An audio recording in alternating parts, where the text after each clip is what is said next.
This episode of the Mode Push podcast, it's the Italian Grand Prix at Monza, and it ended in a super boring fashion. Dan's going to break down exactly what we saw to get the podium that we did. Max Verstappen, another win. Can anybody chase this guy down? And a new name winning points in F1 for the very first race of his career. It's all on Mode Push. Radio check. Loud and clear. KSL Sports and KSL Podcast present Mode Push, an American view of F1, starting now. And I'm stuck. He's making cut with his honestly. I'm gutted. I'm absolutely gutted. I enjoyed this so much. Thank you.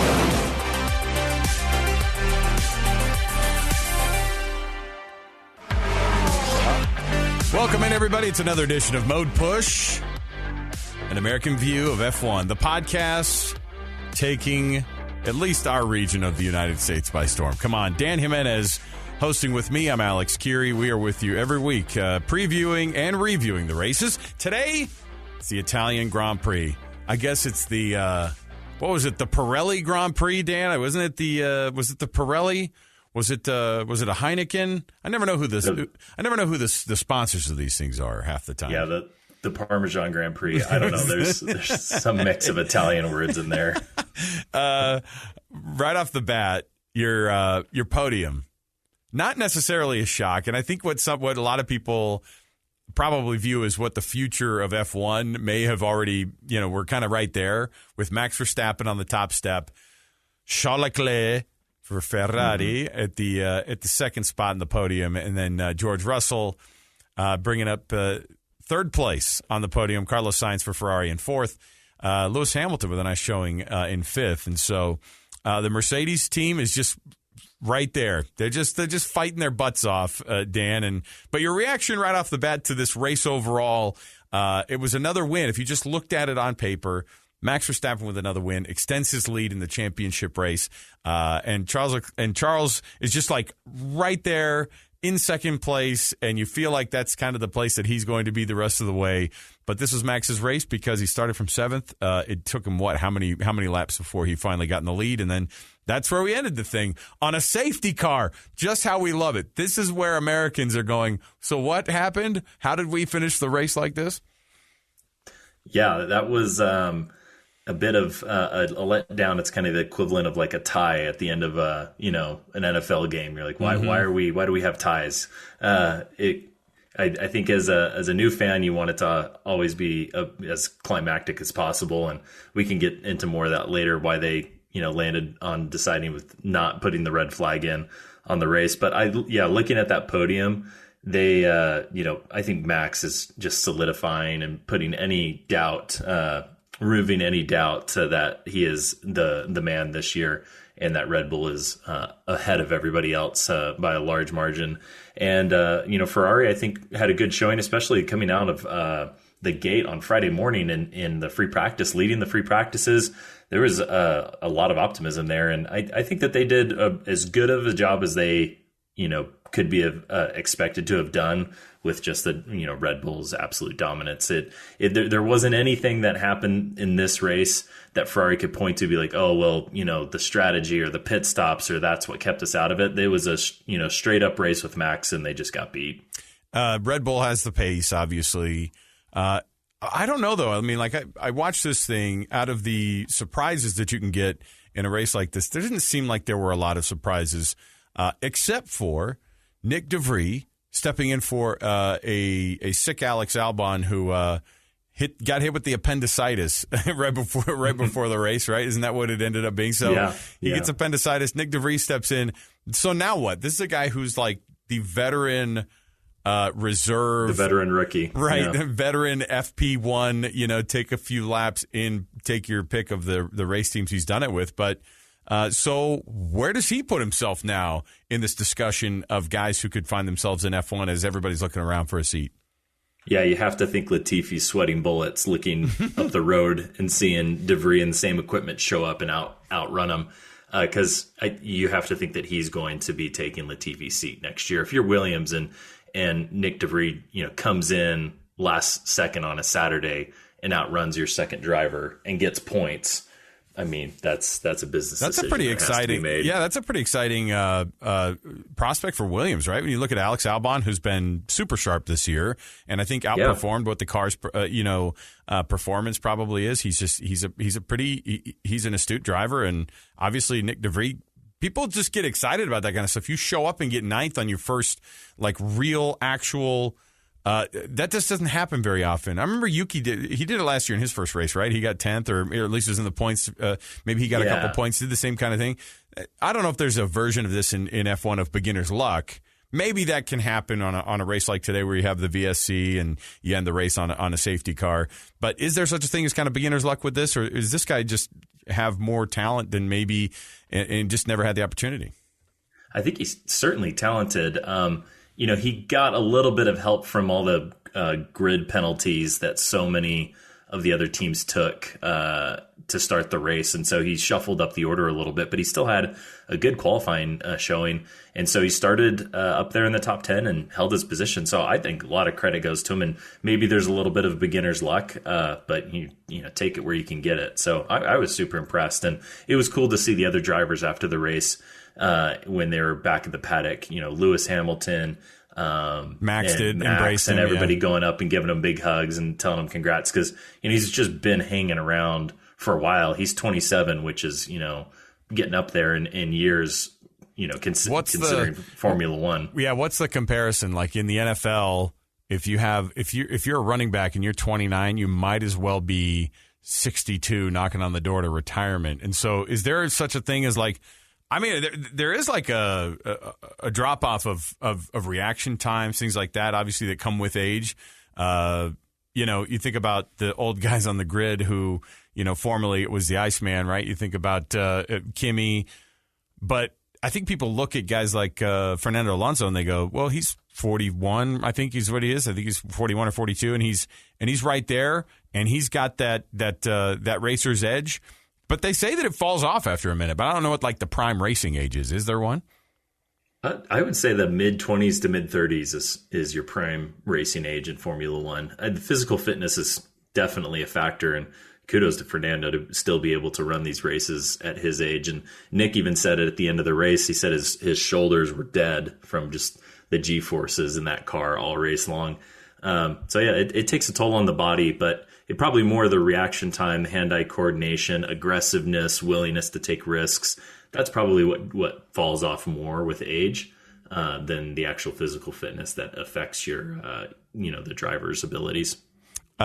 Charles, with the legitimate pole yesterday on his qualifying, the second best time on the lap time wise was Max. But then in the race, what is the difference really when somebody sees these times and they see that Ferrari has a quicker car maybe overall? What's the real difference here? Is it just that racing?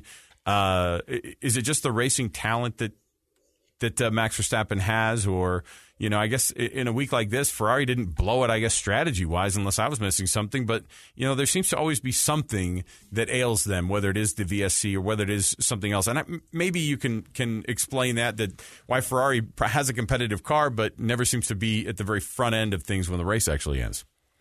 Yeah, so there's a difference between your qualifying setup and your race setup.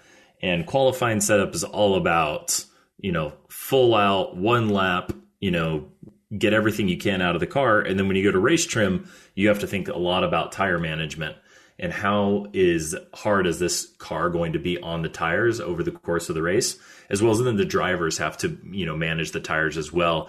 And so it just seems that Verstappen and Red Bull have a better race pace, and they're able to keep that pace up over the course of the entire stint better than Ferrari, even though Ferrari can go really fast on one lap and has a bunch of poles this year. But then, Max kind of 5-10 laps into the race is just lapping faster than Charles. And so that's probably the primary difference there. And then on the driver's side of things, tire management is a big deal. One thing I thought was interesting from the race today was Ferrari calling out to Charles after he pit the first time that he shouldn't be short shifting. And what that is basically when coming out of the corners and putting that power down, they don't have traction control on these cars like we do in the cars that we drive on, daily drive out on the streets. So they have to control that. If they're spinning the tires out of the corners, they're going to heat those tires up and they're going to ruin them really quick and then be slow. So Charles was short shifting. So he was shifting earlier in the rev range to prevent that wheel spin, but it was, hard on the car, on the engine and the power unit. And so they, the engineers called in, they're like, please stop short shifting. And Charles said, nope, can't, sorry. There's, I'll have zero chance of ever catching Max if I burn my tires up right now. So there's some race management going on there as well. There's so much that goes into that, and you see the strategy that comes with that. I know that everybody was upset with, not necessarily upset, but I think that there are questions, right? When you see how the season ended last year in Abu Dhabi, the heat that the FIA took for the heat that they did take, and whether or not Michael Massa, made the right decision or not, doesn't have a job anymore, so maybe there's that. But he also gave us maybe the coolest ending, at least for people who have just gotten into F1. That's about as good of an ending as you could get. A race that ends on a safety car is, like you said, it's not fun to watch. So what is it that F1 can do to improve something like this? And what was the difference between Abu Dhabi, how that ended, versus how this ended? Why wasn't there a red flag? I know that everybody was asking for one. So what's kind of the limit there? What's the minimum?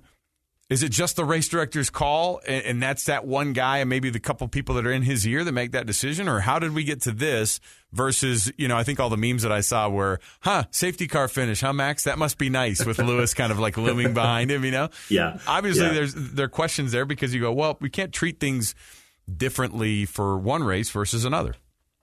Yeah, so last year in Abu Dhabi, the big hang-up was that they felt like Michael Masi made a call and bent the rules in the spirit of making an exciting finish. And that in the rules, it was up to him as the race director to decide, are we going to have a red flag? Are we going to have just a safety car? Are we going to let the lapped cars through? He was trying to, as the race director, have, a racing finish.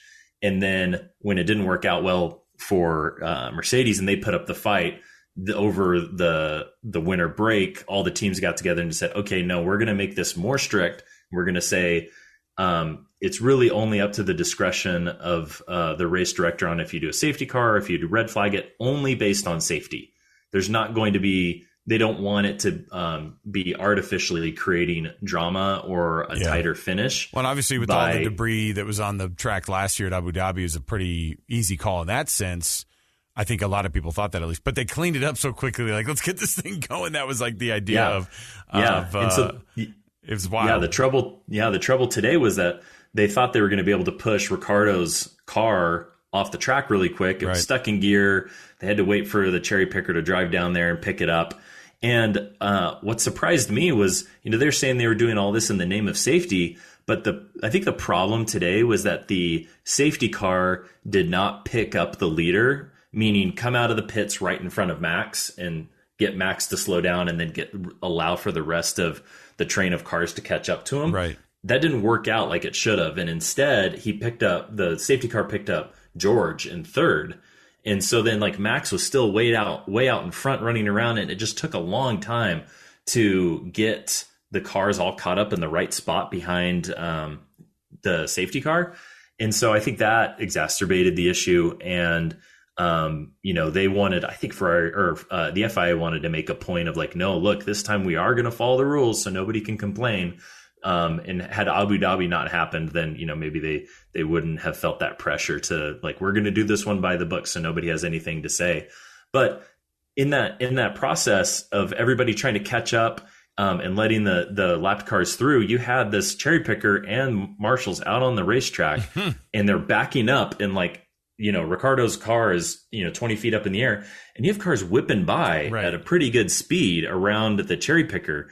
And I'm that's not safe. That feels like that should have been a red flag if you're going to have those cars coming by as quick as they were. Well, was it Jules Bianchi who hit the cherry picker truck in Japan? Wasn't that the thing that actually was? So I think people see that and just kind of, there's an automatic hey, there's a reason that we try to. I mean, safety cars, when you see them out on the track, and you hear like Lewis and Max and all these guys who like tail hardcore on that rear end of the safety car, which is usually basically this ridiculously souped up AMG. You could probably tell me the model of the Mercedes that they use. I have no idea. It's a GT like Black Series, just like as quick of a street legal car as you could come by. The car's almost going 100 miles an hour just at any point of the track, right? And so then whatever the Aston Martin is that they use and split up for that whole thing too. But in the end, like, is it better? Is there a better way to do it? Is there a better way? And I know race by race they have to consider every racetrack is different. Marshals are even. For as much as they can train these guys up, there's a cajillion marshals there, and the way that they handle things sometimes, I think about the guy, I don't know which race it was this year, when the car starts rolling backward, and they were like, get a block over here or something, because this car is in, I think it was when Carlos Sainz's car was on fire.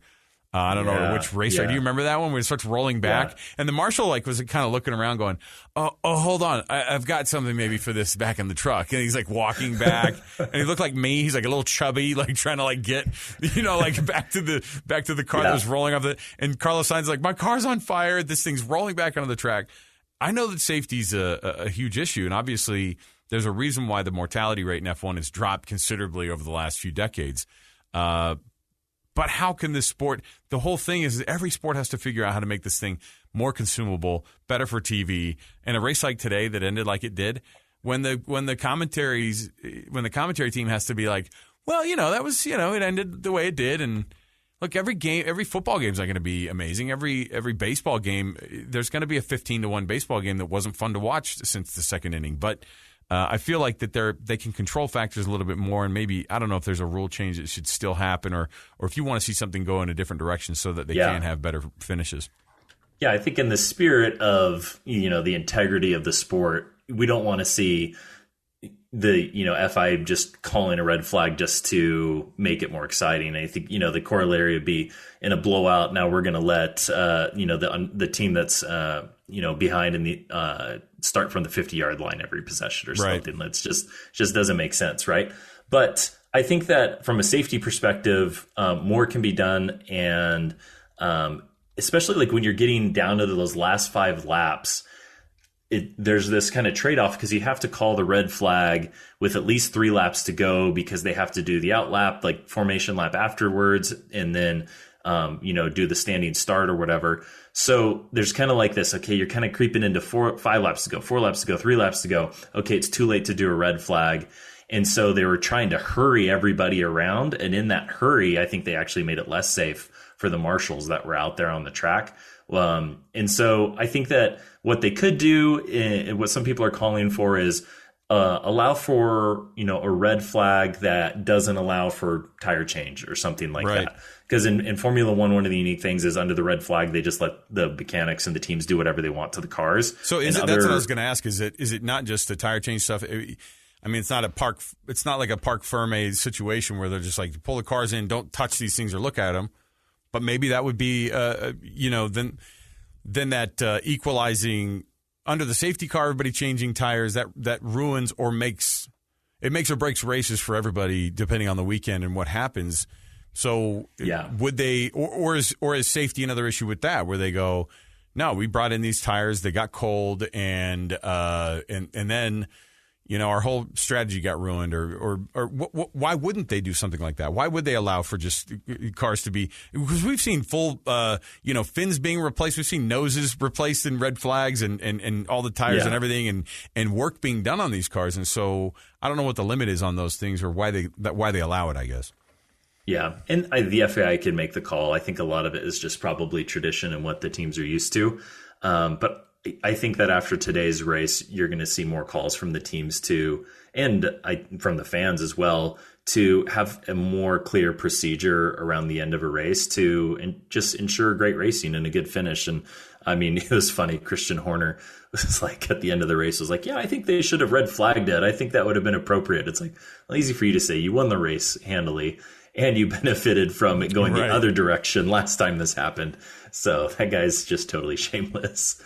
So what are we looking at in terms of a schedule now? When you look at this calendar, and the Russian Grand Prix, of course, was canceled. Are we seriously 3 weeks away from another race here, Dan? Is the next race that we're going to see on the schedule the one that you're going to be at Singapore? It is. There is a long break. This is a bummer. This is a real bummer. Now, the good news is race seats are still not decided on totally. And so there's going to be some, I would assume this is like a mini summer break after the summer break that already happened. So I feel like that there could be or is there space for changes to be made? Is this when teams could get some things done, maybe contract-wise, and will be more set on what the seats look like next year in 2023? Yeah, absolutely. I expect to see a lot of these open driver spots firm up over the next few weeks. I think a lot of teams will be able to make progress, too, on their cars and bring new equipment things to try in Singapore. And, Ferrari and Mercedes, they definitely want to snag a few wins from Red Bull before the season ends and gain some momentum going into the off season.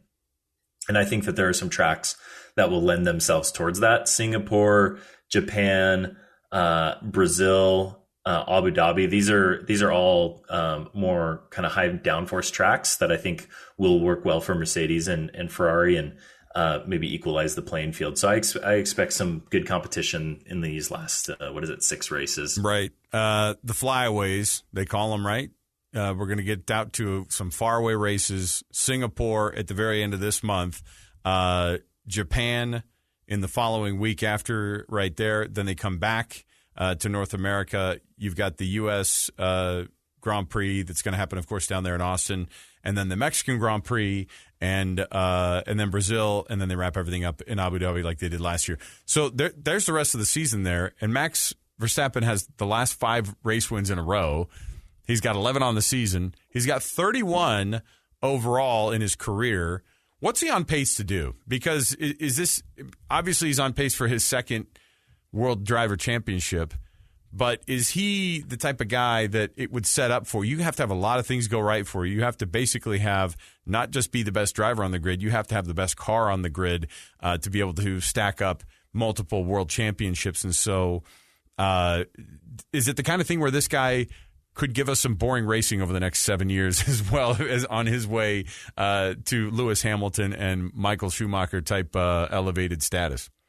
Yeah, as a fan, let's hope not. Let's hope it stays more competitive. But man, he is just on fire. That team is just doing super well. I think that the regulations for next year will help level the playing field a bit more and take away some of the advantage that Red Bull has had. So we'll see. But I mean, Max is getting himself in the conversation there of like top 3, definitely top 5 driver of all time with just a number of race wins that he's accumulating. I think he ties Nigel Mansell today, I think was who he tied for 31 wins. So, I mean, it's always hard to respect the, legendary status of somebody you kind of during your own era, right? It's all taken us a while to really respect that Tom Brady probably is the best quarterback in the NFL of all time. Yeah. Because he kind of just like you're watching him play every week. But I think, Verstappen needs to be in that conversation of, top 5 drivers of all time. And we're just kind of watching that dynasty and that, legend kind of being written right now. Well, it's pretty wild too, because you think about the start that he got and then you think about where that team was, but in the middle of all of it, maybe the 1A or 1B best driver in the history of F1 is in the middle of winning all his championships. And so this kid's kind of still waiting his turn. And now he's still super young. He's got a lot of years with that Red Bull team who seem to have their stuff together. It's like that. Christian Horner has his crack team, Helmut Marko for all of his weirdness and like I said, looking like the evil, pick your villain. Helmut Marko looks like all of them, and he seems scary too. And he seems like it doesn't seem like everybody at Red Bull, and maybe everybody outside of Red Bull is scared of Helmut Marko. I would be frightened. Yes, yeah. I feel like he'd stare you down, and it would not go well. So Max Verstappen, in the middle of all of it, he's you can tell that his head is down, and he is just pushing away, and he's no respecter of any of these other guys on the grid, including his teammate, including anybody else. And Red Bull is on on fire and on its way to a World Driver Championship and a Constructors Championship. And it doesn't seem like that train's going to stop anytime soon. So looking forward to it. Dan, how should we do this thing? I think what we're going to do is still drop some weekly episodes on the way up to Singapore. And then certainly when we get closer to Singapore, I don't know, are you taking a boat over there, or how are we figuring this thing out? I mean, are we going to be able to still communicate with you on the way out there? And I still want to be able to do our race breakdowns.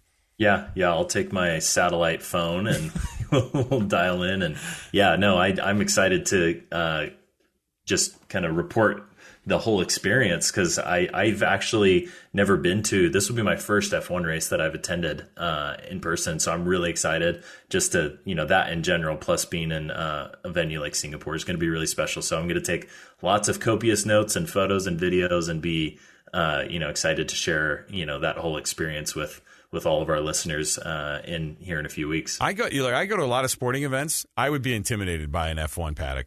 I really would. I've been in a lot of stadiums. I've been in like the biggest college football venues. I've been to a lot of the biggest games, and I feel like I'd be lost at a paddock. I feel like there's still a lot of like things that I don't know about the sport that I would probably learn there at the actual race weekend at the track. And so I think that's the exciting part, is all the stuff that, we consume it on a very kind of consumable manner. But when you're there at the racetrack, getting there would be hard. Although this one's nice because it's a city, it's a city circuit, and so you're not driving out into the countryside and have those nightmarish traffic situations that we pretend like don't happen on the way out to these races. So of all the races you picked to be your first F1 race, might as well pick the one that's the furthest away to travel to. So that's right. Yeah, opposite side of the world. Make it easy on myself.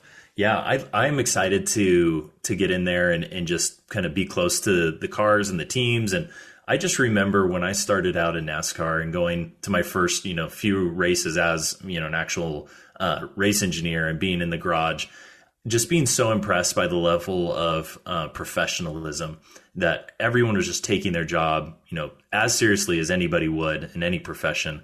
But because as a fan, you come in, you're like, oh, this is neat. It's fun. This is, it's sports. It's, bright lights and all of that. But when that garage opens, it's time to work. And everyone is very serious. Everyone's very talented. And even like the back markers, the guys that are the slowest, you get intimidated by them, you would just be blown away at how, advanced and talented these guys from Haas or Williams or AlphaTauri are, even though that they seem like they're the bottom of the barrel in terms of performance. It just only goes up from there. Like, you were facing 20 serious competitors. Nobody's a pushover. And it's just a level of, professionalism that is just contagious and a lot of fun to be around. Dan Jimenez, he's one of the hosts of Mode Push. I'm the other one, Alex Kirry, and we've got a lot of stuff still to break down. I've got a lot still to learn also. Okay, before we get out, final kind of thoughts on this race. If we put the 2022 Italian Grand Prix to bed, and you've got these these side storylines and the stuff that's kind of important. Then there's the actual like championship stuff. There were some forgettable moments for a lot of these teams today, but what's the stuff that stood out that may be that side note, not necessarily easily is picked up on the TV side of things or on the broadcast that caught your attention? I think that Ferrari's still very clearly the number 2 manufacturer right now. They gapped Mercedes, I think, in terms of performance the entire weekend, even though the podium may not show it with, I guess Lewis was ahead of Carlos in the end, I believe. And I think that Carlos's run up through the field in the first half of this race was super impressive. I think he showed a ton of speed. And I'm excited for Ferrari to continue to challenge. And I am still predicting at least 1, if not 2, Ferrari wins before the end of the year. Boy, they certainly hope so. They had that flash of a start, and then it's like just been crickets ever since. So we're hoping for it as well. All right. For Dan Jimenez, Alex Kirry, we are going to put this one to bed, and we hope that you are out there wherever you're listening and enjoying this show. We're going to keep putting this thing on. So for Dan, I'm Alex. Thanks for being with us. We're going to drop some episodes every week still. and still get you ready for whatever the driver market might bring and whatever some of the drama is that is off the track. And if there's any development engineering-wise or announcement-wise or anything that Dan could be educating us on, we're going to absolutely hit him up. So for Dan, I'm Alex. We'll talk to you next week, everybody.